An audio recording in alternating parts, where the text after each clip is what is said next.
Et là, je reçois un message du concierge. La police a pété la porte de l'appartement. Les locataires étaient pas là, mais il y avait plein de gens dedans. Ils ont pété la fenêtre. J'étais là, putain. Bonjour tout le monde et bienvenue sur Money Tree, le podcast qui vous parle d'investissement et de finances personnelles au sens large et sans tabou. Bonjour à tous, bienvenue sur cet épisode de Money Tree et de Bye Bye Patron. Et ben voilà, un épisode en deux, c'est comme ça qu'on rentabilise notre temps et notre voyage toulousain. Donc on est trop content d'être ici. Découverte de Toulouse, pour vous deux. Yes. C'est qui la troisième personne qui est avec nous ? C'est moi, c'est Claire. Salut Merci Claire. pour ton accueil, Julien. Salut Claire, merci beaucoup d'être là. Merci Thibaut d'être venu, c'est cool. Je suis content de vous accueillir dans ce studio atypique qui a quelques années d'existence. En tout cas, les murs ont quelques années d'existence. Le studio, lui, il a quelques semaines. Donc, je suis vraiment content. Il s'en est passé des choses dans ces murs, mais pas encore de studio de podcast, à mon avis. Hein. Je pense qu'il s'en est passé il y a bien des années. Et je pense qu'il s'en est passé de mon temps aussi, parce que c'était un Airbnb ici et c'était la chambre, tu vois. Ok. Et je pense que ça fait un peu quand même un environnement, tu vois, un peu... Cocooning, isolé. Ouais, ou vraiment jeu dangereux, tu vois. Ok. Je pense, tu vois, c'est propice, surtout avec la deuxième cave dessous. Ah oui, ici. non, c'est vrai que... Je pense que voilà, il y a eu des punitions par ici. Félicitations pour ta réalisation, en tout cas. Merci. Ouais. C'est magnifique, on s'y sent bien. Je pense que pour le son et pour la vidéo, c'est vraiment le top. Ouais, ben merci beaucoup Claire, merci. En tout cas, on y a mis du cœur, donc comme dans tout ce qu'on fait, donc voilà. Bah, ça Bonjour. se voit. Aujourd'hui, on fait un épisode à 3. On fait que l'épisode à 3 d'ailleurs. Pour Bah ceux oui, qui nous le écoutent, Airbnb étant fermé. Voilà. On va parler on s'est dit qu'on allait parler de galères de locataires aujourd'hui. Donc on avait vécu, enfin galère ou anecdote finalement en Bien tant sûr. que propriétaire bailleur, ça peut être un peu de tout. Voilà, je ne sais pas ce que vous avez préparé, c'est la surprise, on n'en a pas parlé. Comment vous voulez qu'on fasse ? On commence chacun notre tour pour parler de ça, notre vie de bailleur. Yes. Bah, on peut laisser honneur aux dames. Claire, elle peut commencer, puis on fait un tour Allez, dans le sens des horaire. aiguilles d'une montre. Voilà. Allez, parfait. Avec plaisir. Alors, je voulais vous parler d'une anecdote plutôt avec un corps de métier au niveau de la rénovation. Est-ce que ça peut intéresser tes auditeurs ? Carrément. Allez, Bien ça sûr. donnera une astuce en tout cas pour des personnes qui se retrouveraient dans un cas comme le mien. Mm. Donc, j'ai acheté un immeuble de rapport et j'ai confié l'électricité à un électricien. Donc, je lui fais confiance parce que c'est lui le pro, en théorie. Je vérifie quand même de mon côté parce que la confiance n'exclut pas le contrôle. Mais je vois que pour la division, parce que j'ai réalisé une division d'appartements, je voulais une division officielle. Donc, il me dit oui, j'ai déjà fait, il n'y a pas de problème, etc. Donc, je lui dis d'accord. Donc là, sur votre devis, ça comprend aussi tous les frais annexes à la division qui ne sont pas les vôtres, mais ceux du réseau et de l'augmentation de la puissance KVA de la colonne de l'immeuble. Il me dit oui, vous inquiétez pas, je l'ai déjà fait plusieurs fois. Bref, donc une très bonne leçon à retenir. Faites-vous confiance. Donc je me retrouve avec une facture supplémentaire de 5 500 et quelques euros. Donc ne faites des invests que si vous avez de l'épargne de précaution, c'est très important, pour pouvoir réaliser cette division. Donc sinon, j'avais un appartement sans électricité, quoi. Voilà. Donc ça, c'est le premier coup. Bien sûr... Comment il justifie ce coût ? Alors ça, c'est parce qu'il fallait ouvrir... Donc ce n'est pas lui qui m'a demandé 5 500 euros en plus, c'est vraiment le réseau. Donc la rue, ça s'appelle Strasbourg Électricité Réseau, en Alsace, là où j'investis. Donc en fait, c'est simplement parce qu'ils doivent ouvrir la rue jusqu'à la borne, je ne sais pas forcément le terme technique, mais en tout cas la borne qui est, tu sais, sous la rue. Et encore, j'avais de la chance parce qu'elle était presque en face de mon immeuble. Mais si elle avait été à l'autre bout de la rue, j'aurais peut-être dû sortir 20 000 euros. Okay. Donc ça, c'est aussi une erreur de ma part d'avoir mal estimé ça. Bref, donc j'avais l'argent. Ça m'a embêté de le mettre pour ça. Je gagnais 1 599 euros net par mois à l'époque. Donc 5 000 euros, c'est plus que 3 mois de salaire. Voilà. Plus qu'un an d'épargne, sûrement. Donc voilà, pour vous dire que j'étais en panique. Bref, donc j'ai sorti cet argent, bien sûr, pour continuer le projet. Et la galère qui a suivi, c'est beaucoup de temps de latence. En fait, je lui avais dit, je vous négocie pas votre devis, parce que moi, je suis d'accord de payer les choses au prix que vous demandez. Par contre, vous m'annoncez votre délai. Il m'avait dit que ce serait fait en 3 mois. Là, on était à plus de 8 mois. Ok ? Donc, pour le dernier raconte, une fois qu'il avait tout terminé, donc je me suis toujours très bien comportée avec lui, très poliment, et ça, je vous invite toujours à le faire aussi avec les artisans. Je vais peut-être me faire un peu des ennemis au niveau des artisans avec l'astuce que je vais partager, mais c'est pas grave, parce que quand on est une personne toute seule face à des pros, on a envie de connaître cette arme-là. Donc, je le laisse terminer les travaux, on est en bonne entente, et donc il m'envoie sa facture pour le dernier raconte, donc qui était... le solde, pour solder. Le solde, voilà, exactement, pour solder le chantier. Donc je dis, bah écoutez, ce dernier acompte, je vais le payer en autant de temps que vous avez mis à me faire le chantier, alors que vous m'aviez promis que c'était 3 mois. Alors là, il commence à s'énerver, bien sûr, au téléphone, il pète un plomb et tout. Et donc, je lui dis, bah, c'est comme ça.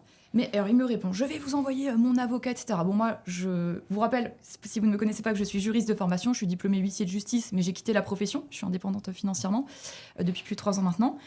Donc, qu'est-ce que j'ai fait? Je lui ai dit, bah, écoutez, si votre avocat me contacte, je lui répondrai que, vous savez, je suis une pauvre petite personne, j'ai des difficultés, je n'ai plus de salaire, j'avais quitté mon emploi, donc ça justifiait complètement. Donc, si votre avocat m'assigne en justice, bah, je dirai au juge que je demande un délai de paiement de 24 mois au lieu du mois. Ouais. Voilà. Et donc ça, c'est l'article 1343-5 du Code civil, si vous voulez aller le regarder. Ça marche pour les personnes particulières. Pour les pros, je ne pense pas que ça s'appliquera aussi facilement. Mais si vous êtes en nom propre, c'est une astuce que vous pouvez sortir, article 1343-5 du Code civil. Et qu'est-ce qui dispose de quoi exactement?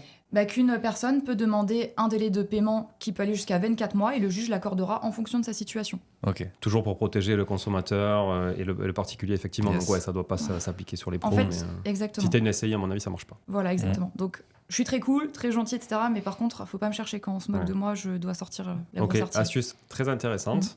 Effectivement, ça ne plaît pas forcément à tous les artisans, mais de toute façon, on sait souvent que déjà, même les artisans, on a toujours du mal à les faire finir. Et c'est ça qui traîne souvent, Bien sûr. qui fait traîner les chantiers, c'est les finitions. Et les finitions, pourtant, c'est 10% de la facture, mais c'est peut-être 30 ou 40% finalement Du temps. de la finalité des choses et du temps. Donc, c'est assez compréhensible des fois que les artisans s'énervent aussi pour des choses, mais en même temps, voilà. Si c'est pas fini, c'est pas fini. Bah, c'est pas fini, ouais, clairement. Moi, j'ai quand même assez régulièrement réussi à mettre des clauses de. En fait, je leur demande toujours une date parce qu'ils sont toujours très optimistes au début. Par exemple, si vous me dites on finit au 15 juillet, je leur dis ok, bah, à partir du 30 août, c'est bon, ça dépend du devis, mais par exemple, c'est 50 ou 100 euros par jour.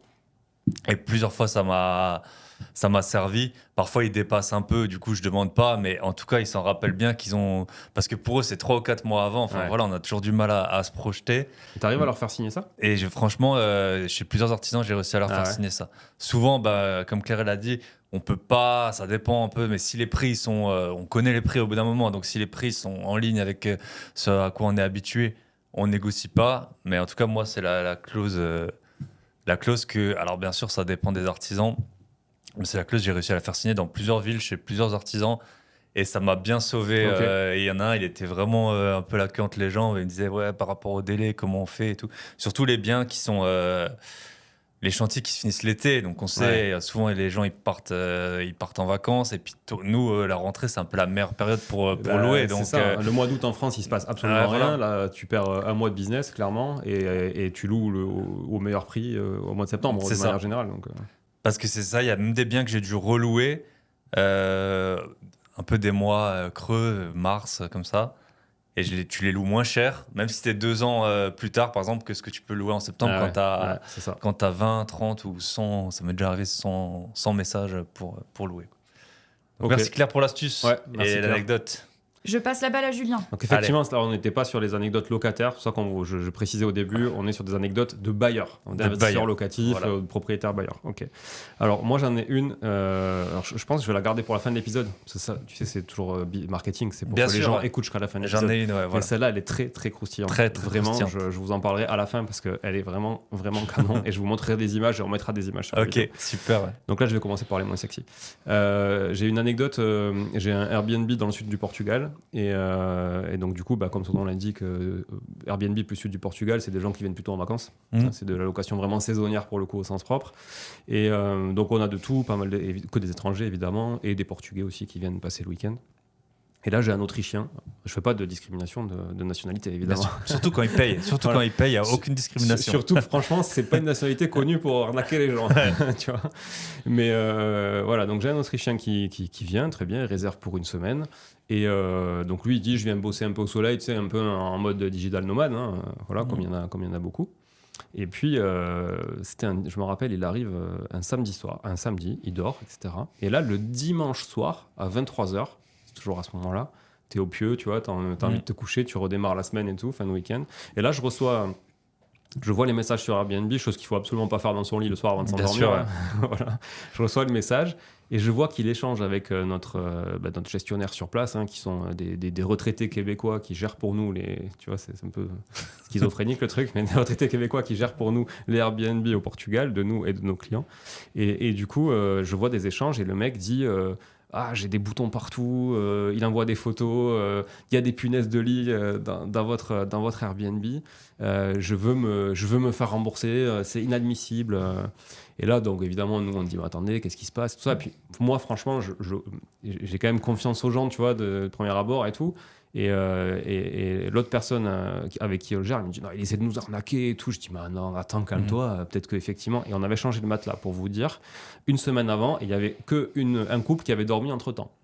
Bon, potentiellement, le couple aurait pu ramener des punaises de lit, mais le matelas était archi neuf. Il sortait de l'emballage. On avait changé toute la literie. Bref, le mec dit j'ai envoyé ça à mon médecin en Autriche, il m'a dit que c'était insalubre, que ma santé était en danger, etc. Moi, j'ai pas calculé qu'on était dimanche en plus et tout, tu vois, voilà, qu'il a envoyé ça à son médecin. Les médecins qui bossent dimanche, il n'y en a pas beaucoup quand même. Et du coup, il dit je veux rembourser, je vais te rembourser et tout ça. Je dis au gestionnaire, déplacez-vous et allez-y, confrontez-le en vrai en fait, et surtout regardez les photos qu'il vous a envoyées, si vous voyez vraiment la même texture, le truc et tout, puis constatez sur son corps et compagnie. Et évidemment, le mec, ils vont là-bas, il veut pas se mettre à poil, tu vois, donc il veut pas montrer les trucs, donc c'est des photos a priori qui étaient déjà prises et compagnie. Et là, scandale, voilà, non, je vais être remboursé. Il appelle Airbnb, Airbnb nous passe le gestionnaire au téléphone et tout, et ça mène à rien. Au bout d'un moment, j'ai dit, écoutez, appelez des amis à vous et sortez-le de l'appartement. Enfin, au bout d'un moment, sortez-le. Vous êtes 2-3 mecs un peu costauds, ok, vous êtes 60 balais, mais voilà, sortez-le, quoi. Et donc, du coup, ils l'ont sorti. Et donc, on a dû s'expliquer avec Airbnb et compagnie. Et on a réussi à dealer qu'on lui rembourse que la nuit qu'il avait passée, mais pas tout le séjour, tu vois, et qu'il nous bloque pas les dates. Parce que souvent, Airbnb te bloque les dates quand tu as un problème pour que tu évites de relouer, tu vois, et de refaire du beurre sur un truc.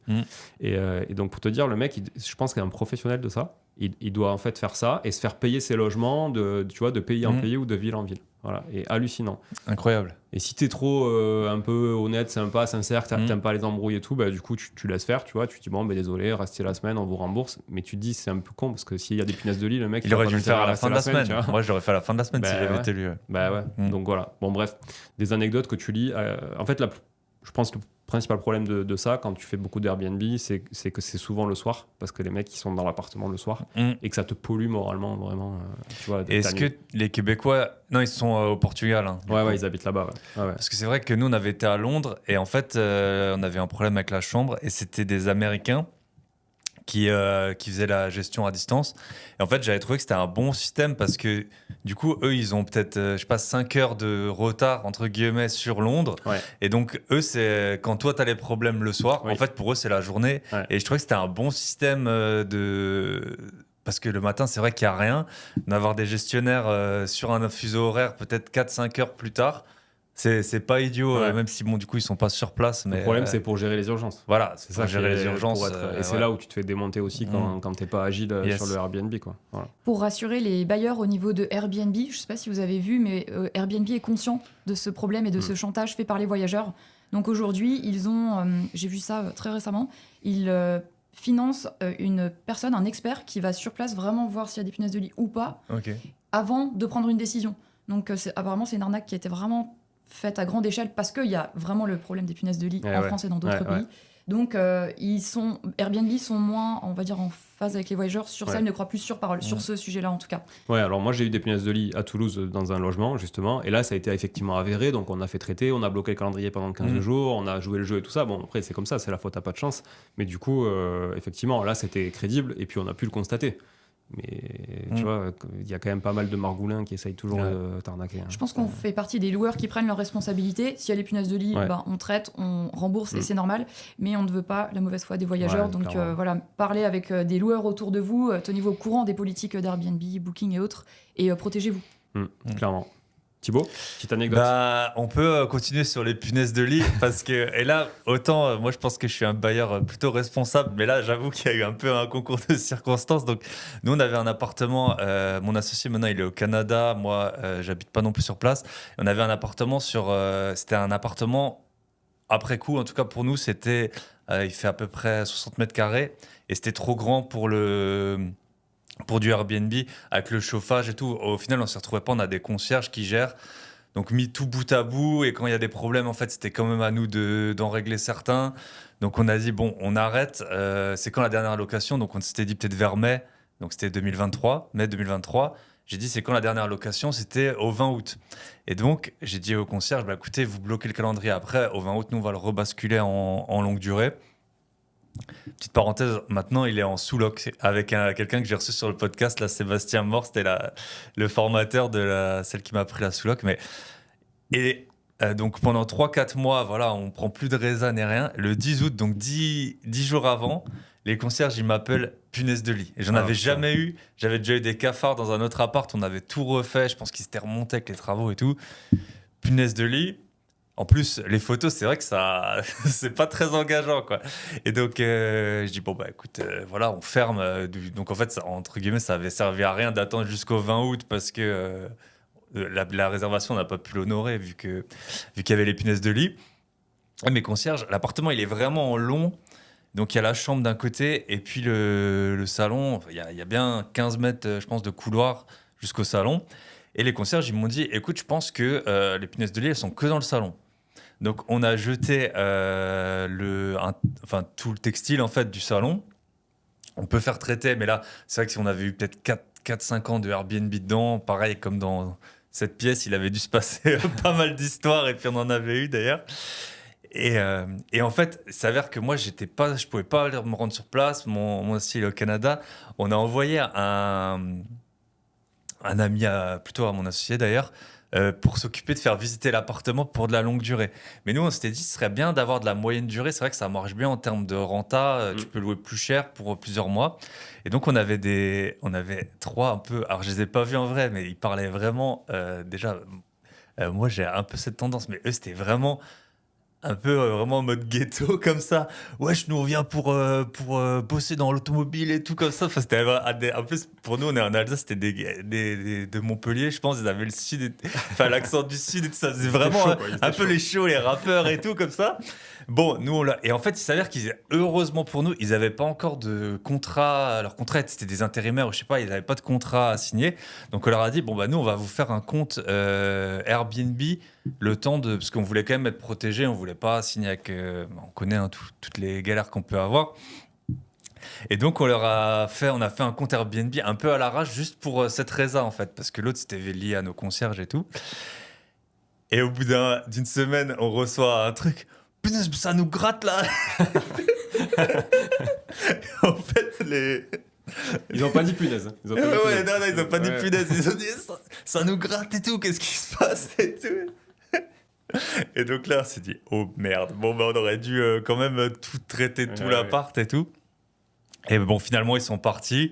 Mais je comprends, hein, franchement. C'est une plaie quand c'est même. une plaie. Et nous, là, sur le coup, on aurait peut-être dû Voilà, après nous on n'était pas sur place, les concierges ils avaient dit écoute je pensais comme ça, bon finalement on a traité, mais franchement même après moi je l'ai fait visiter l'appartement, il y avait déjà eu les traitements, apparemment tu peux déjà y retourner au bout de 1, mais c'était 3 traitements qu'il y avait.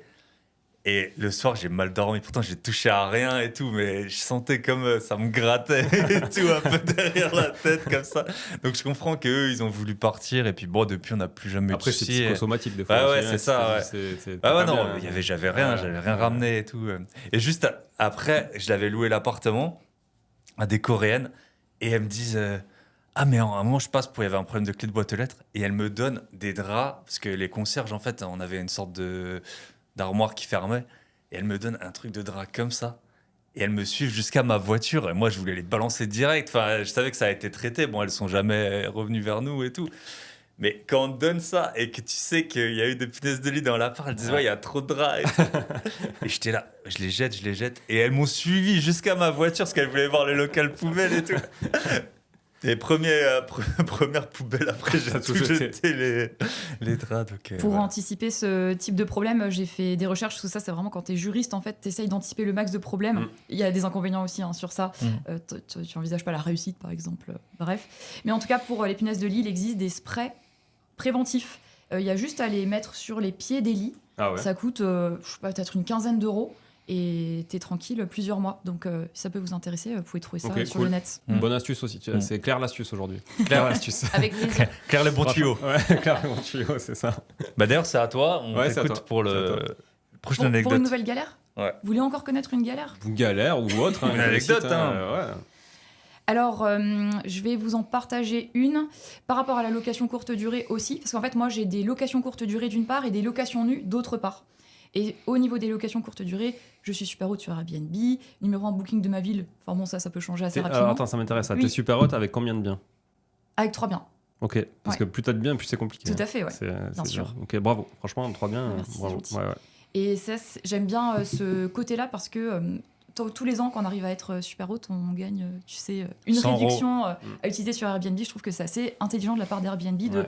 donner une récompense qui ne soit pas financière pour Ouais. eux, mais un avantage en nature finalement. Puis c'est rassurant aussi pour les voyageurs de voir super haute. Ça, tu convertis quand même davantage que quand t'as une note à 3,8, quoi. Ah, bien sûr. Exactement. Donc, mon anecdote, c'est que j'ai fait moi-même le ménage de mes appartements au début parce que c'est un peu comme toi. J'ai l'impression, c'est que j'aime bien, voilà, comme tu dis, essuyer les plâtres, voir vraiment combien de temps ça prend, etc., etc. Et mes biens, en location courte durée, sont à une 30aine de minutes de là où j'habite. Donc, je faisais la route, je nettoyais et je revenais. Bon, c'est pas grave. En fait, quand on sait pourquoi on fait les choses, on fait ce qu'il faut. Bref, donc c'était assez intense. J'ai trouvé une femme de ménage, un homme de ménage, et j'ai délégué, j'étais contente. Le deal, c'est que je les avais choisis parce qu'ils m'ont certifié qu'ils avaient toujours quelqu'un pour les remplacer en cas d'absence ou de vacances, etc.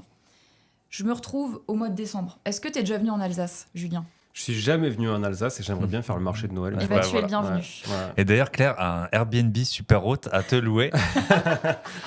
Est-ce qu'il est proche du marché de Noël? Ok, je viendrai à Noël. alors. Bah, tu es le bienvenu. Et donc, qu'est-ce que je reçois comme message 2 semaines avant le début du marché de Noël? Oui, en fait, on part en vacances au mois de décembre. Non, mais attendez, les gars, là, en fait, moi, j'ai délégué ça. Maintenant, je suis enfin concentrée à fond sur mes business en ligne. J'ai juste pas le temps, en fait, de tout nettoyer la journée et de faire mes tunnels de vente le soir, quoi. Bah si, voilà. Donc, mon erreur, grosse galère, bah, ça a été de faire confiance et de donner tous mes biens à une seule personne. Donc, ce que j'aime bien, c'est que des choses négatives, j'arrive à transformer ça, entre guillemets, en or. Donc, bah, j'ai assumé ma bêtise. Hein. Donc, j'ai fait moi-même les préparations des appartements pendant le marché de Noël et le soir, je travaillais sur mes business en ligne. J'ai pris un coach business par la suite. Je me suis beaucoup formée au management. Et aujourd'hui, bah, ça se passe hyper bien dans les préparations. Et surtout, j'ai sorti ma propre formation pour expliquer aux gens comment faire. Parce qu'en fait, comme je me suis retrouvée dans la galère, bah, maintenant, j'ai tous les bons outils pour bien gérer les personnes. J'ai trop fait confiance sur le fait que tout le monde est entre guillemets comme moi. Je pense que les gens sont comme moi, c'est-à-dire, ok, libre, mais discipliné. Enfin, si je dis que je fais un truc, je le fais. Ou si je le fais pas, bah, je le dis, je prends le préavis pour expliquer à la personne. Bon, bref, mais tout le monde n'est pas comme ça. Donc, je me suis beaucoup formée à ça. Et puis au final, ça m'a même rapporté de l'argent, puisque j'apprends à d'autres loueurs à trouver sa pépite qui gère le ménage et les préparations en notre absence. Difficile ce que tu dis. Je pense que c'est un problème général de délégation quand tu entreprends ou quand tu es manager, même quand tu es salarié avec tes managers, c'est très très compliqué ces sujets-là. De pas assez ou être trop exigeant avec les autres, envers soi-même aussi, parce que des fois, franchement, trouver le juste milieu, l'équilibre, c'est difficile. Très Exactement. compliqué. Ouais. Et puis nous, je pense, on a eu des métiers et tout aussi où c'était un peu toujours... où en gros, l'idée, c'était si je travaille bien, je vais prendre des promotions, je vais gagner plus, Alors que c'est vrai que quand tu es personnel de ménage, surtout d'un particulier, en fait, tu n'as entre guillemets, aucune perspective, si ce n'est celle de manger à la fin du mois. Donc, c'est pas du tout le même... tu peux pas motiver les gens de la même façon. Tu n'as pas le même engagement. Tu peux, bien sûr, il faut les féliciter pour ce qu'ils font, peut-être qu'ils n'ont pas l'habitude de ça, mais à l'inverse, tu peux pas leur prétendre des... Et tu peux pas non plus doubler la rémunération. Tu peux pas c'est pas cohérent avec ce que toi tu peux facturer, tes ça. coûts et tout, donc c'est pas possible. Même des fois, t'aimerais bien, parce que franchement, il y en a qui sont quand même bien meilleurs que d'autres. Et t'aimerais bien, mais en fait, tu peux pas te permettre de surpayer un ménage, en fait. C'est pas possible. Ou alors, surpayer, la valeur est pas suffisamment conséquente pour que vraiment le mec il se dise, ok, je vais en faire vraiment un métier, tu vois, hyper noble. Voilà. Donc voilà, c'est votre aptitude, vous qui nous écoutez. Si aujourd'hui vous rencontrez une galère, un problème, même peut-être vous n'avez pas encore bien immobilier, mais vous allez avoir des galères, c'est sûr. En fait, c'est temporaire et c'est à vous de faire de cette galère une pépite, en fait, une leçon, quelque chose à partager et ça vous rendra plus fort. En fait, un problème que vous avez, la vie, elle vous envoie que des problèmes que vous êtes en mesure de gérer. Donc, vous respirez, vous écoutez les podcasts de Bye Bye Patron et de Money Tree, et vous parlez aux gens autour de vous, et vous allez trouver une solution. Réunissez-vous. C'est intéressant ce que tu dis, j'avais jamais entendu ça. La vie vous envoie que des problèmes que vous pouvez gérer. C'est intéressant. Bah ouais. Parce que si tu peux pas le gérer, tu fais quoi? Tu meurs. C'est ça. Non, mais c'est vachement intéressant. J'en suis intimement convaincu. Effectivement, ouais. Bah, plus ou moins de facilité à le gérer et d'autonomie aussi. Je pense. Exactement. Quand on gère aussi un problème, ça nous redonne confiance en nous, même si c'est dur, on y perd peut-être des plumes, de l'argent, voilà.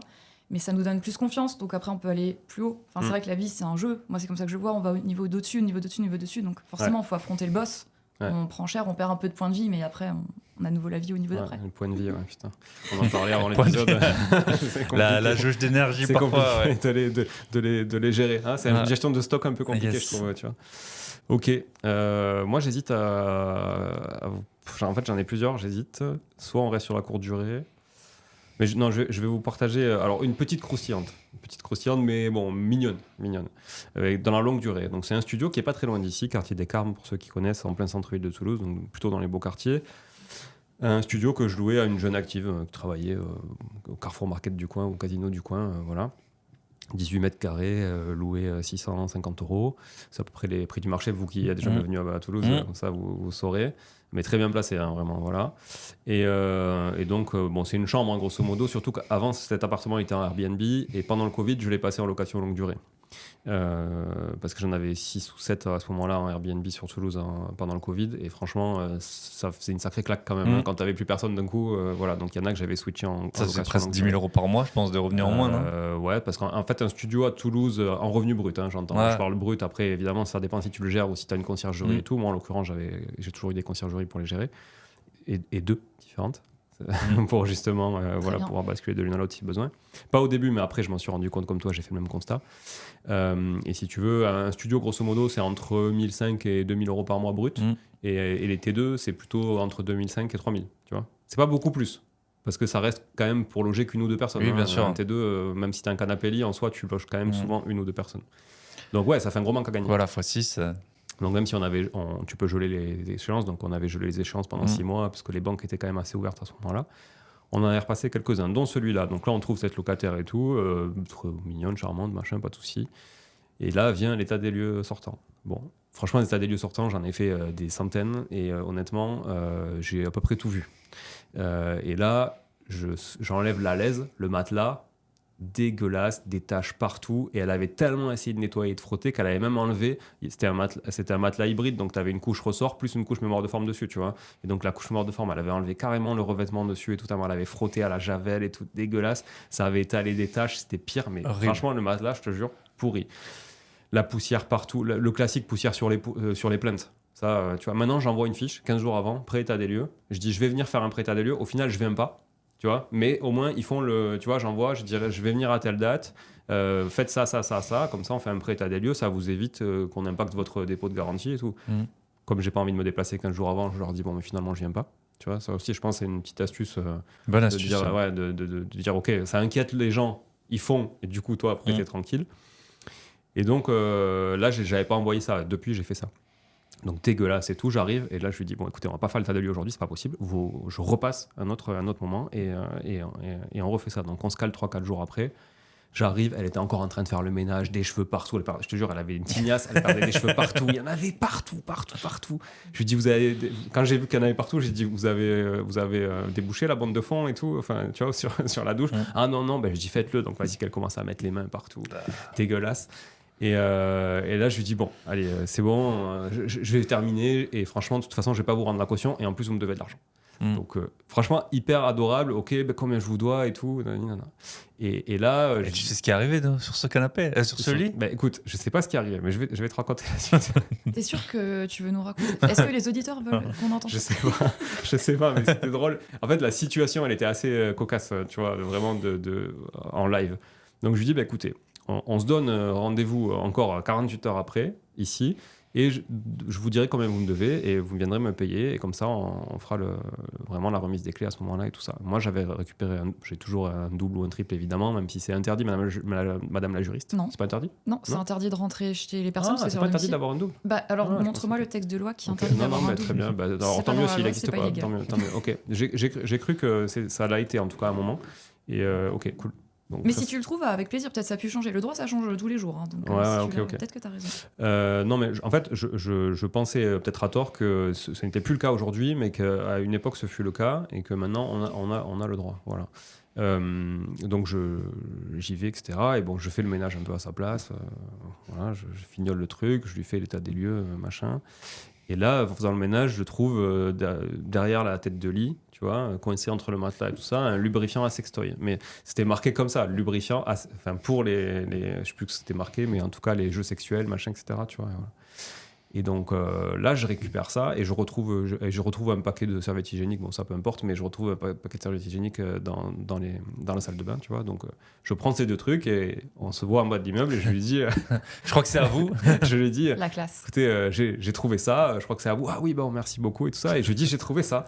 Et elle me dit, ah bon, mais c'est quoi? Je lui dis, c'est marqué dessus, c'est assez, c'est assez parlant quand même. J'ai l'impression que c'est pas tombé là par hasard. Et je lui dis, je l'ai pas trouvé dans un placard de la cuisine, quoi. Donc, voilà. Et là, elle était mal à l'aise. Ah ouais, mais tu Elle savait m'étonnes. pas où se mettre, tu vois. Ah bon, mais merci, ok, désolé, tu vois, voilà. Bon, enfin, c'était drôle. Donc, je pense qu'elle a passé quand même pas mal de temps à faire pas mal de Toute seule, peut-être. de Enfin, on sait soirées pas. tout seul ou accompagné. Mais en tout cas, ça a attaché comme il faut le matelas. Je peux vous dire que c'était vraiment, vraiment dégueulasse. Parce que le matelas, c'est à peu près le truc le plus cher qui te casse, enfin, entre Bah, guillemets, carrément. qui casse dans un appartement. Donc, Carrément. Donc voilà. Donc bon, anecdote mignonne, mais c'est marrant. Moi, j'aime bien mettre les gens devant le fait accompli, tu vois, et mettre un peu en face de leur responsabilité. C'était drôle. Voilà, bref. yes. Elle t'a payé au final ce qu'elle te Elle m'a devait. payé, ouais, ça c'est aussi la conclusion à faire, c'est qu'elle m'a payé ce qu'elle me devait. Je pense qu'il y a pas mal de propriétaires bailleurs aussi qui pensent que la caution, c'est le max que tu peux enfin, la caution, d'ailleurs, c'est pas le bon terme, c'est le dépôt de garantie que tu peux. Ça aussi. La caution, c'est celui qui va plutôt garantir le loyer. Le dépôt de garantie, du coup, tu peux aller chercher, bien sûr, évidemment, au-delà. Si ton dépôt, c'est 2 mois de loyer et que tu as fracassé un canapé, comme tu dis, un matelas qui coûte 800 balles ou un truc, évidemment, tu peux aller chercher plus. Donc voilà. Mais Et en nu, en plus, c'est 1 mois, souvent. Donc, si t'as une cuisine équipée et tout, ça va super un vite. mois, Hein. c'est un faible. Ouais. Ouais. Et en meublé, même 2 mois, quand tu mets un peu de qualité, ça va très vite.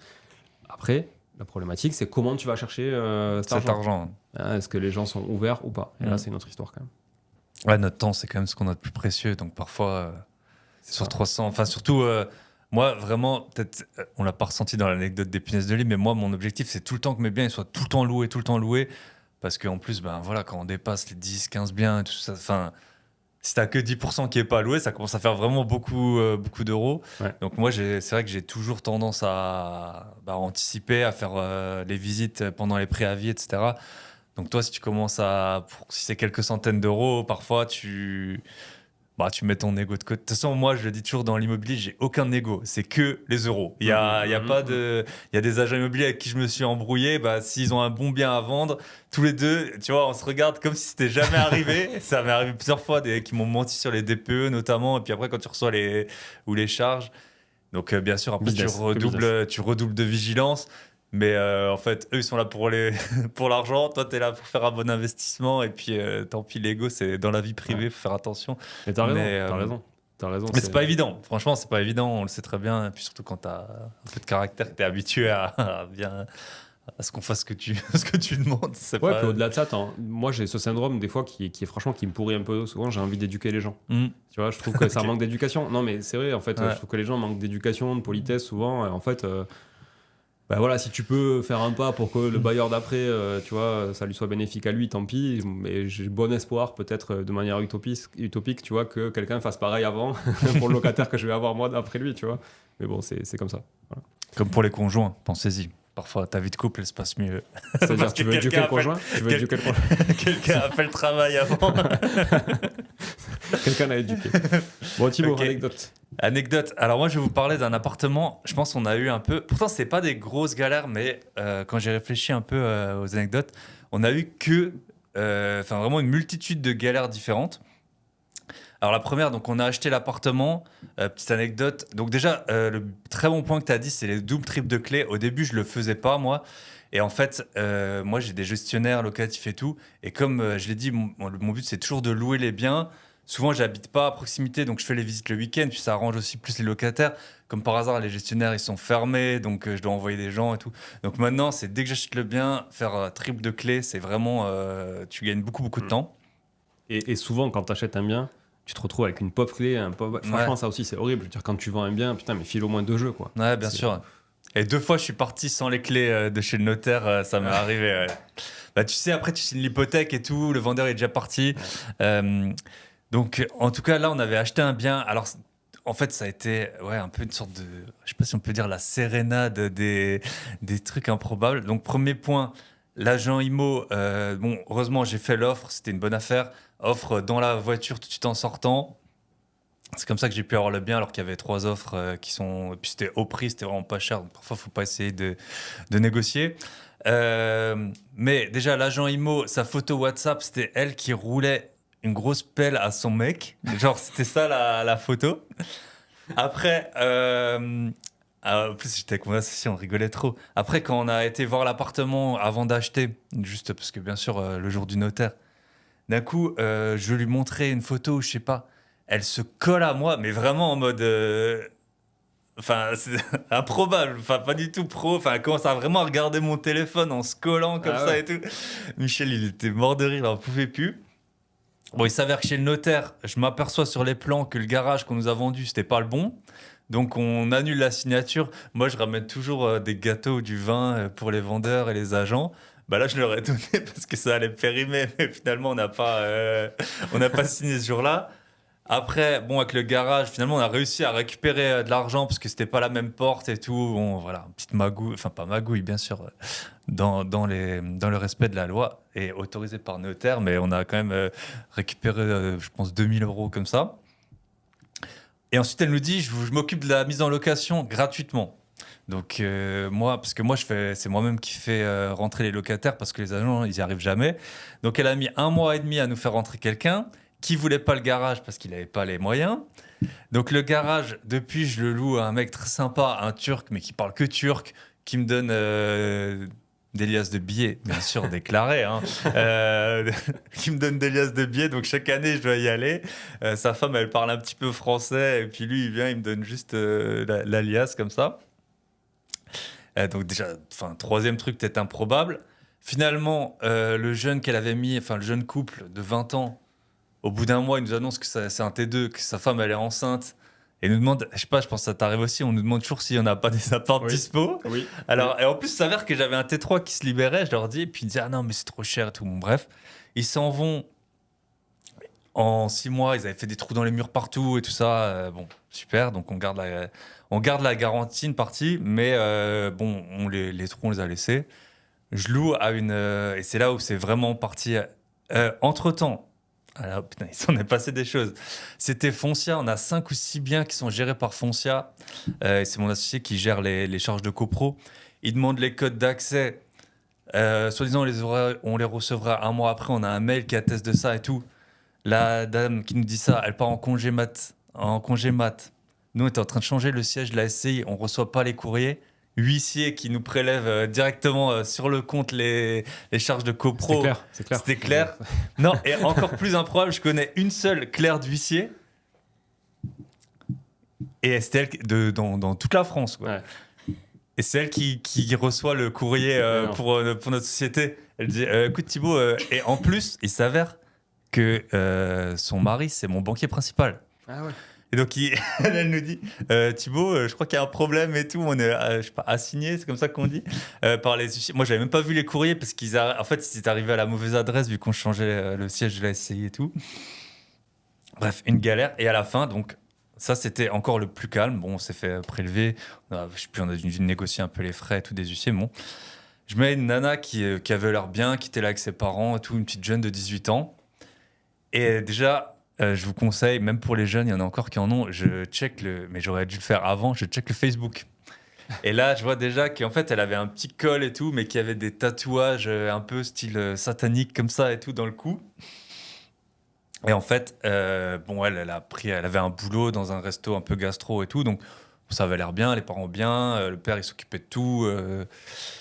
Et en fait, elle est partie complètement en cacahuète. Elle a perdu son boulot. Elle faisait venir son mec avec un chien. Il y a des dealers qui ont commencé à venir dans la copro. Et en fait, j'avais le concierge. Il y avait un concierge dans l'immeuble. Et il faisait que m'appeler. Là, tu parlais du Portugal. Je me rappelle, on partait à Madère dans l'avion. Le mec, il me harcelait. Et en fait, toi, tu peux rien faire. Donc, j'y étais. On a fait J'y étais dans l'appartement, ça était plutôt bien. Je lui ai dit, écoutez, enfin voilà, je l'ai éduqué comme toi, tu devais monter en compétences.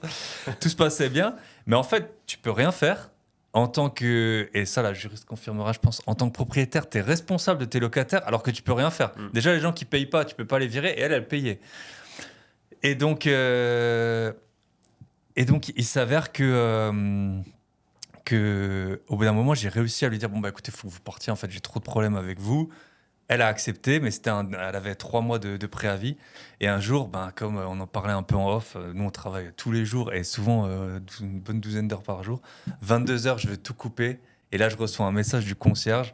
La police a pété la porte de l'appartement. Les locataires n'étaient pas là, mais il y avait plein de gens dedans. Ils ont pété la fenêtre. J'étais là, putain, horrible. Qu'est-ce que je fais? Heureusement, j'ai retrouvé le numéro du père.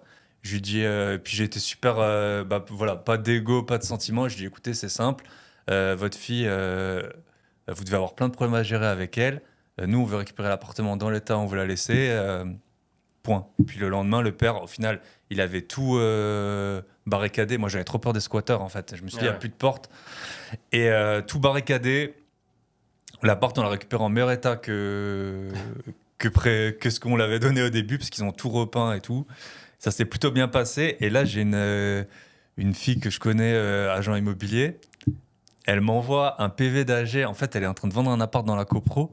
Et bon, moi, j'avoue, je les lis pas. Les PV de copro, je les lis quand j'achète. Mais après, je les lis. Enfin, moi, j'ai que des biens en copro. Ouais, donc, moi aussi, souvent. donc, je les lis même pas. J'ai abandonné de fait d'y aller. Et dedans, il y avait une ligne hors du jour.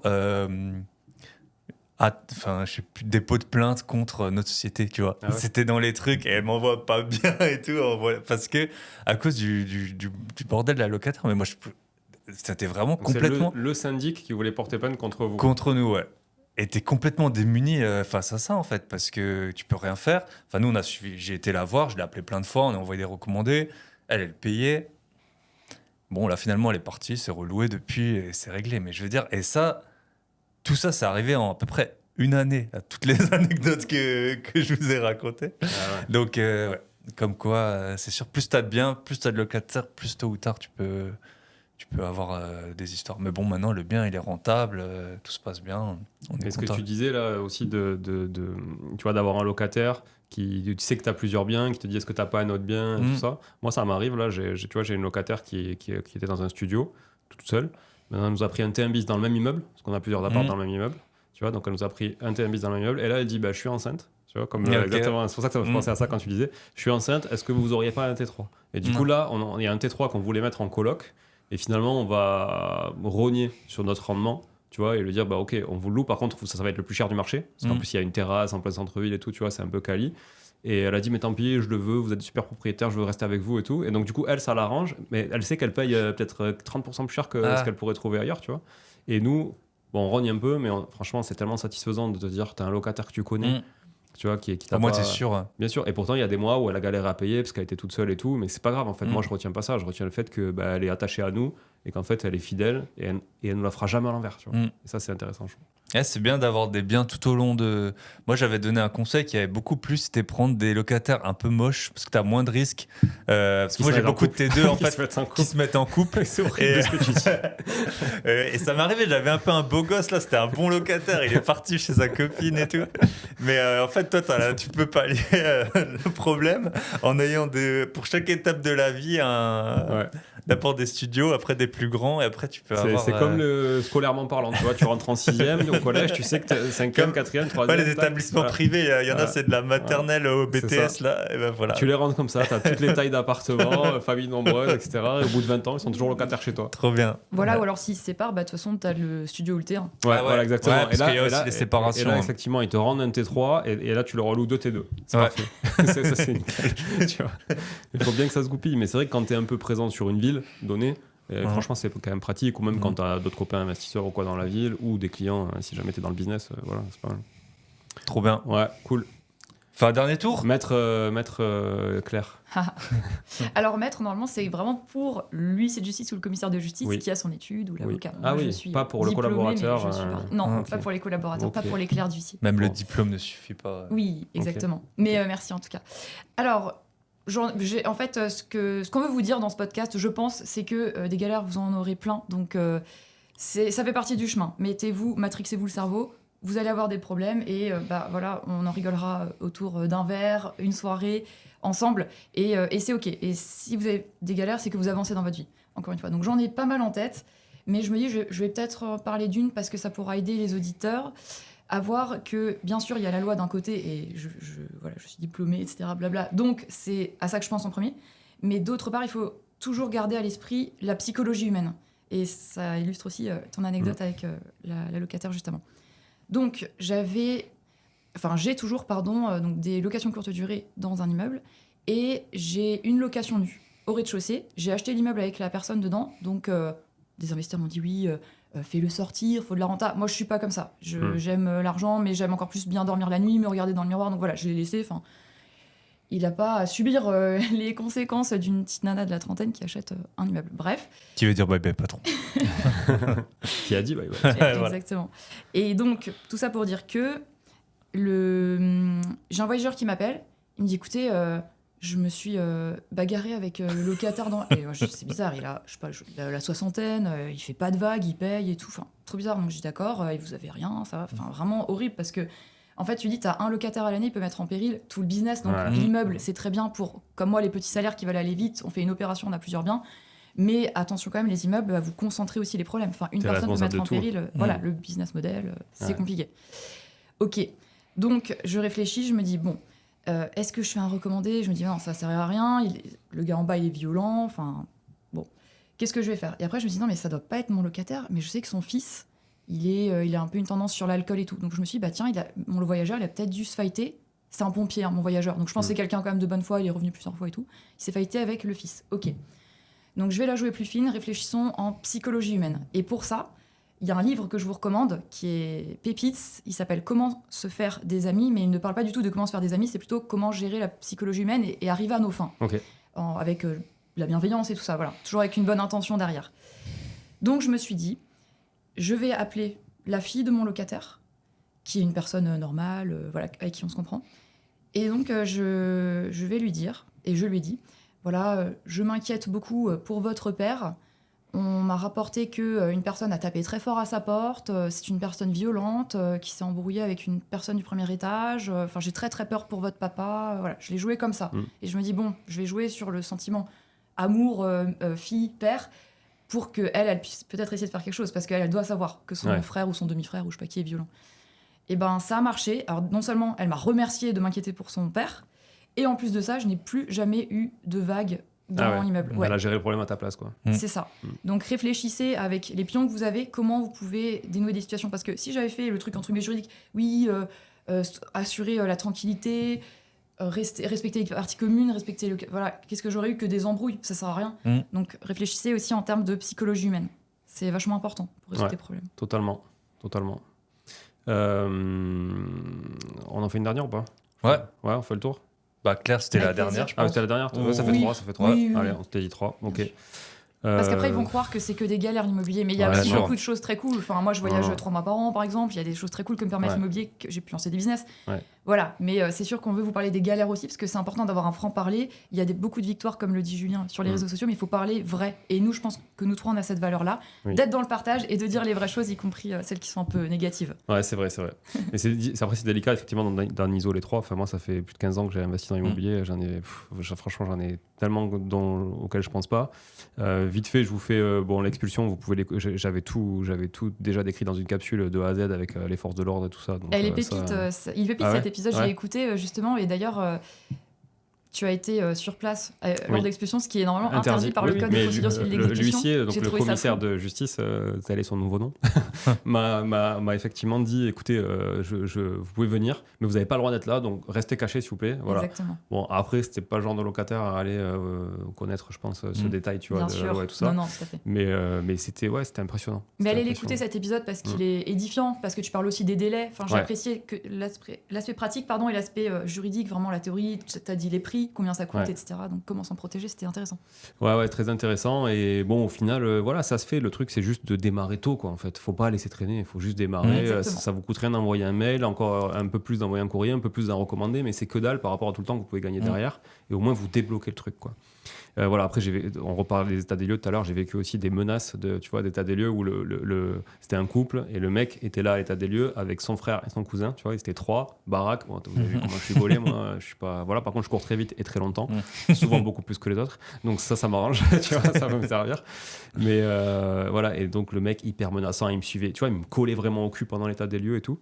Et il me dit, mais là, vous allez me rendre la caution. Alors combien vous allez me rendre, machin. Il mettait une pression monumentale, tu vois. Mais au bout d'un moment, je lui dis, attendez, en fait, moi, je suis en train de faire un truc qui est aussi intéressant pour vous que pour moi. Parce que ce que j'ai fait au début, c'est justement pour vous couvrir à vous. Parce qu'en fait, si ça y était déjà, bah, moi, ça vous coûtera rien. Donc, en fait, c'est hyper objectif. Je dis, c'est pas votre interprétation, c'est pas la mienne. Bon, déjà, je savais pas si ça allait faire la différence entre objectif et subjectif. C'est ça aussi le problème des fois. Non, mais franchement, en vrai, souvent, on parle, tu vois, mais il y a aussi un problème de câblage. Enfin, je veux dire, des fois, bon, bah, tu tombes sur des gens, ils sont pas câblés. Enfin, tu vois, faut le dire. Moi, j'avais écrit ça dans mon bouquin un peu. C'est bien, tout le monde veut investir dans l'IMO, etc. Mais c'est pas donné à tout le monde non plus de faire des choses intelligemment. Je suis désolé de le dire, hein, c'est pas discriminatoire ou quoi que ce soit. Mais t'arrives pas au même résultat, quoi. Enfin, voilà. Et donc, bref, menaçant et tout. Et le mec, il se barre dans la rue au bout d'un moment. Et son frère, son cousin commencent à prendre ma défense à moi tellement ça commençait à devenir chaud, tu vois, et qu'il le trouvait ridicule. Mais ça peut vraiment dégénérer. Je pense que ça peut dégénérer. Et en plus, moi, je suis quand même. Voilà, verbalement, tu vois, j'ai quand même assez les mots aussi pour des fois, tu sais, un peu atteindre les gens ou choquer. Eux, ils n'ont pas forcément la répartie verbale, tu vois, ou la sémantique. Et donc, du coup, il y a quoi que le physique, en fait. Enfin, tu vois, au bout d'un moment, c'est aussi. C'est pas la même bataille, quoi. C'est pas ça l'anecdote que je voulais vous raconter. C'est l'anecdote croustillante. Avant que je nous raconte la tienne. Donc, je vais ouvrir mon téléphone. C'est toujours du Airbnb, là, c'est en centre-ville de Toulouse, dans un immeuble qui est classé monument historique, qui a été édifié en 1520, qui est magnifique, enfin voilà, très très beau, avec une grosse tour. Ici à Toulouse, on avait les capitouls à l'époque. Les capitouls, c'était les grosses familles, et donc ils avaient tous des hôtels particuliers avec une tour édifiée à leur nom, etc. Et ils avaient fait fortune dans le pastel, la fleur. Voilà, qui était très utilisé, je crois, à l'époque dans le textile, etc. Voilà, et donc il y a eu beaucoup de richesses autour du pastel ici, à l'époque. Donc, bref, ça n'a rien à voir avec l'anecdote, mais en tout cas, c'est pour vous dire que c'est dans un bel immeuble et tout. Et on a un Airbnb qui est magnifique, qui marche très bien. Et il y a aussi une boîte de nuit au sous-sol. Ça, je suis spécialiste, moi, des sous-sols, des boîtes de nuit. Ouais, des sous-sols. Mais bon, là, du coup, et il y a une propriétaire occupante dans l'immeuble. Le reste, c'est que des bailleurs, mais qui sont là depuis 15, 20 ans, tu vois. C'est vraiment du très patrimonial. Et là, elle nous dit, donc samedi 27 août, le matin, elle dit « J'espère que vous allez bien. Je voulais vous signaler que les clients de votre Airbnb cette nuit, dans la nuit du 26 au 27 août, ont été bruyants et obscènes.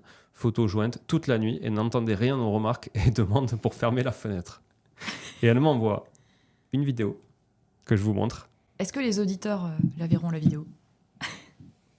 Mais non. Non, mais ça, tu peux pas le poster sur YouTube. À mon avis, il y aura un gros smiley sur l'Instagram. Est-ce que vous pouvez me commenter la vidéo? Oui, bah du coup, ceux qui sont en audio. je pense que c'est des fenêtres double vitrage qui sont ouvertes. Et donc, on voit que l'endroit est chaleureux et accueillant, en tout cas. Hein. C'est un couple qui passe du bon temps et qui souhaite que le voisinage les observe.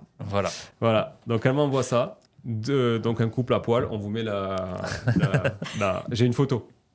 On vous mettra la photo. Si vous n'avez pas la vidéo, on vous mettra la photo de ce couple en train de batifoler, fenêtre ouverte au premier étage dans la cour intérieure. Et donc et aux oreilles de tout le monde, puisqu'a priori, ils ne voulaient pas fermer la fenêtre. En plein été, bien sûr. En plein été, il faisait beau. Ah oui. Voilà.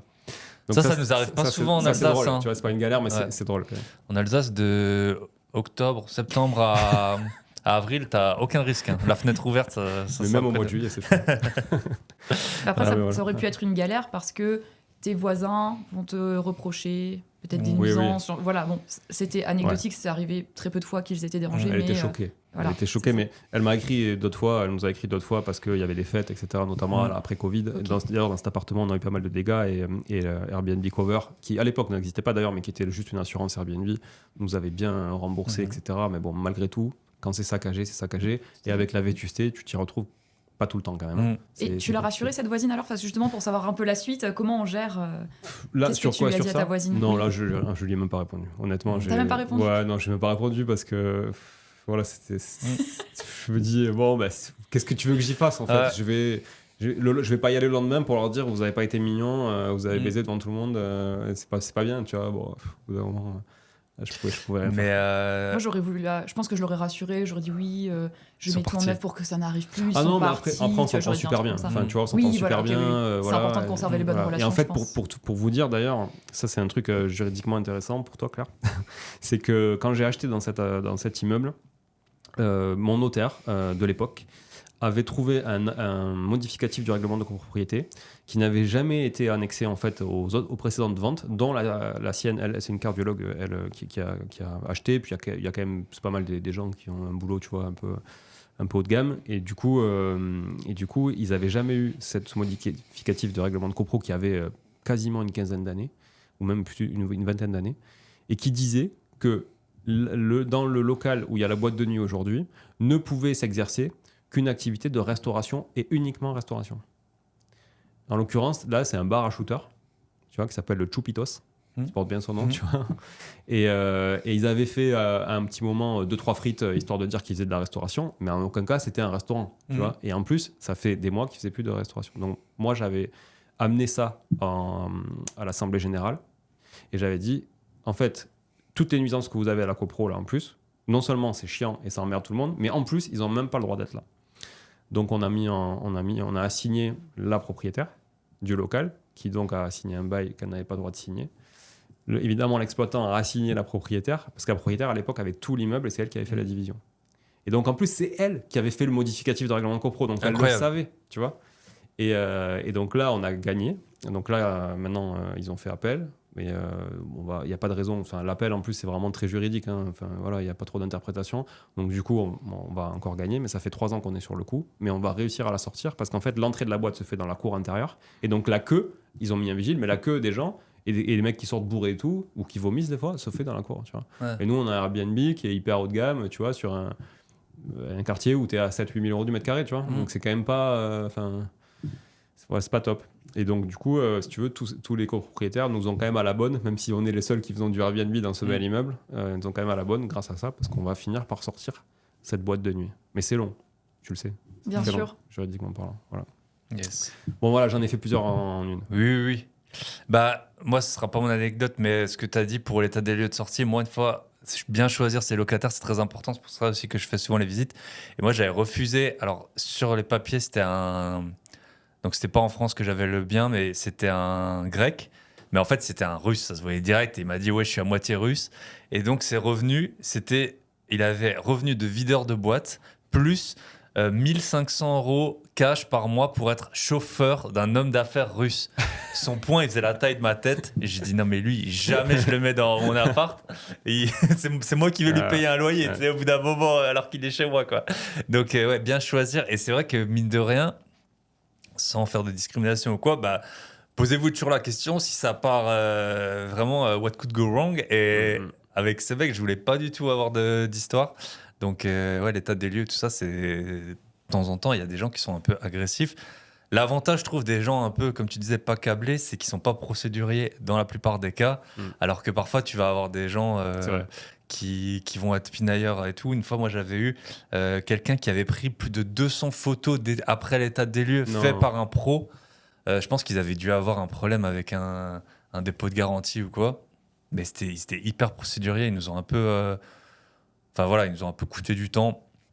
Mais au final, là, ils sont sortis, ils avaient payé plus de 35 000 € de loyer, je crois, au moment où ils sont sortis. Donc, bon, on accepte, hein, on accepte sur un bien. L'anecdote que je vais vous raconter, c'était un peu comme peut-être Claire. Donc, comme quoi, il y a aussi des bons côtés. Donc, déjà, très souvent, les loyers, ils tombent sans qu'on s'en aperçoive. Hein. Enfin, on n'a pas entendu parler des locataires. Moi, j'avais eu un impayé. Bah, pareil, c'était aussi...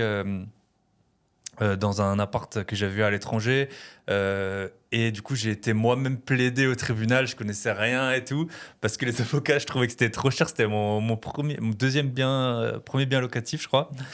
Donc j'avais eu quand même en tout, j'ai eu après 10 000 € d'impayés parce que le loyer était élevé et tout.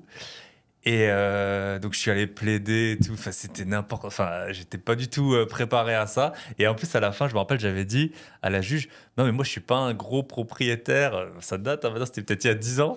C'est mon seul bien locatif et en plus je suis pas payé et tout. Je veux juste que ça se règle et qu'elle parte. Et finalement, elle m'a repeint tout l'appartement.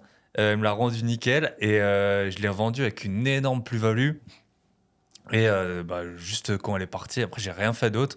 Donc, et j'ai récupéré quand même une partie des 10 000 euros, pas tout, peut-être 5-6 000, mais voilà, j'ai fait une plus-value bien plus importante. Donc, comme quoi, il y a souvent, comme un peu avec la police, le père, il refait, et puis Claire, elle a contacté la fille, moi j'avais contacté je crois que c'était le beau-père.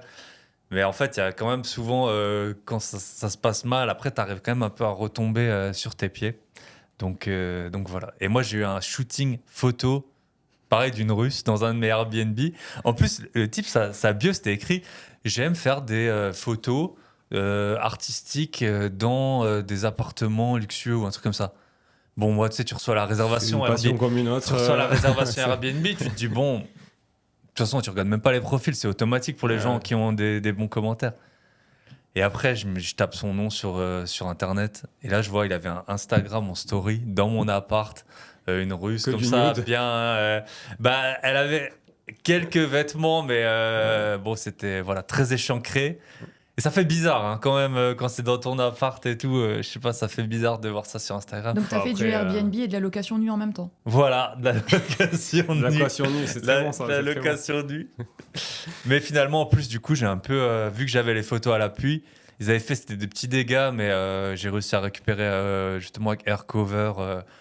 Ça a bien appuyé. C'est en droit, on appelle ça un commencement de preuve par écrit, mais ce serait plutôt par photo là. Et donc ça a pu Par bien l'image. appuyer mes propos. Je sais pas, j'ai récupéré 100 ou 200 euros de plus que prévu. Donc voilà, il y a quand même toujours des bons côtés. Et tout ça, c'était des anecdotes récentes hein, qu'on vous a dit. Non, mais c'est vrai que sur le volume, globalement, Mhm. voilà, comme le disait Claire, à juste titre, ça reste évidemment. Si c'était que galère, on le ferait pas. Bien parce sûr. En soi, on n'a pas envie de ça. C'est qu'il faut ces galères pour bénéficier du reste. Et puis, ça fait Mhm. partie des petits sacrifices au quotidien qu'on a fait et qu'on fera toujours au final si on veut construire. Hein. C'est comme Mhm. ça. Exactement. Et puis, si, encore une fois, si vous avez le mindset un petit peu bas ou que vous cherchez des solutions, échangez avec d'autres investisseurs autour de vous. Il y a Facebook, il y a Instagram, il y a les podcasts, les communautés qui sont créées, il y a Telegram. Enfin, Le local. Voilà, aussi, le en local, ouais, exactement. ouais. Enfin, je vous laisse Ouais. faire peut-être parler des communautés que vous avez, mais c'est tellement précieux. Même moi, parfois, je fais un brainstorming avec des gens de ma communauté, soit sur Instagram. Mon blaze, entre guillemets, sur Instagram, Ouais. c'est Claire, mon prénom, Claire D'Huissier. J'ai créé le groupe Facebook qui s'appelle Bâtir son empire immobilier. Là, on est plus de 14 000. Ah ouais. Donc, franchement, il y a d'autres groupes aussi qui sont top. Il y a Immobilier Gestion Locative, Club des Rentiers, ce genre de choses. Posez la question dans ces groupes-là et vous aurez forcément une personne qui a déjà eu le problème, ou même Google ou l'intelligence artificielle. Alors attention avec l'IA aussi, parce que ce ne sont pas des humains, donc ils n'ont pas Ouais. cet aspect psychologie humaine. Ça reste très, très théorique souvent. Exactement, mais on n'est pas seul en fait, contrairement à ce qu'on pense. On peut vraiment trouver des personnes bienveillantes qui peuvent nous accompagner. Très juste. Donc du coup, effectivement, pour ceux qui nous écoutent que ce soit sur Bye Bye Patron ou sur Money Tree, parce qu'on va diffuser l'épisode sur les deux, Exact. ou qui nous regardent sur YouTube ou autre. Claire, donc on va mettre évidemment dans la description de l'épisode, tu mettras aussi Thibaut. Bien sûr. Claire D'Huissier. Claire D'Huissier. On mettra la page Insta de Bye Bye Patron, évidemment, la page Insta Money Tree aussi. Bon, ma page perso aussi besoin, parce que c'est vrai que moi j'en ai deux du coup, perso et Money Tree. Et puis on va mettre aussi peut-être quelques liens de choses dont on a parlé qui peuvent être intéressantes, notamment l'article peut-être dont tu parlais aussi, dont j'ai oublié déjà le numéro. Bien sûr, 1343-5 du Code civil. 1343. Et à n'utiliser que si des personnes n'ont pas respecté leurs paroles, parce que je veux pas avoir non plus tous les artisans à dos, parce que voilà, ils ont aussi parfois eux des galères. Mais là, pour le coup, c'est vraiment l'électricien que j'ai eu, il n'avait pas respecté sa parole. Donc moi, c'est juste ça, je laisse sa chance à tout le monde. Et je suis d'accord de communiquer, se mettre d'accord, bref, trouver des solutions. Mais là, c'était pas le cas.